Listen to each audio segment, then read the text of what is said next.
All new tonight on 7 Eyewitness News at 5:30. It may seem hard to believe, but when this thing called television first began about 65 years ago, the only place you could watch TV was actually on TV. No computers, no cable, no satellite, no streaming or mobile devices. And back then, most Americans could only choose between maybe 3 or 4 stations because that's all there was. And if you've been around Buffalo for a while, you may recall the name Phil Beuth. He was a television pioneer who spent a good part of his 40-year career right here at Channel 7. In 1975, Phil Beuth was running a TV station in Fresno, California. His boss called one day and asked if he'd like to move to Buffalo, New York, and run the company's station there. WKBW, in a building on Main Street at that time. Phil said absolutely, despite the weather and his family's trepidation. He didn't know what to expect. Shortly after his arrival here, he sat next to a minister at a Chamber of Commerce dinner one night. He said, Buffalo is like this salad. It's got all kinds of elements in it. And you'll find different elements. You'll find the Polish community, the German community, Irish community, Italian community, and they all seem to fit well. And you can get tastes of each one of them in Buffalo.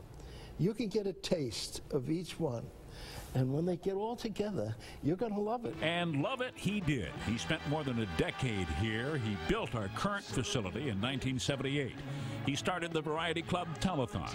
He took WKBW to new heights, making it the dominant TV station in Western New York for decades.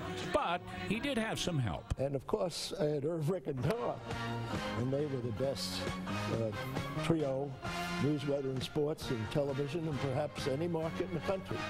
And also, we were the #1, 2, or 3 station in the country for 11 years in the whole country. Phil was the first employee Capital Cities Broadcasting ever hired when it took over a bankrupt TV station in Albany.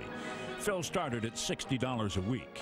He went on to run the company stations in West Virginia, California, and then Buffalo. But in 1985, Cap Cities did the unthinkable. It bought out the entire ABC TV network.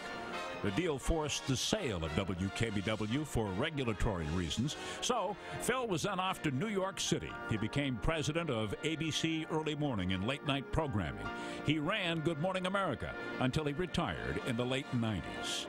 So now he's a writer. Well, I wrote a book to tell the story of a great company and my 40 years career with it, where I got very lucky, I got very successful, and started as a film editor in 1955 and ended up as a division president of ABC. Phil was born with cerebral palsy. He had a limp all his life. Thus, the book's title, Limping on Water.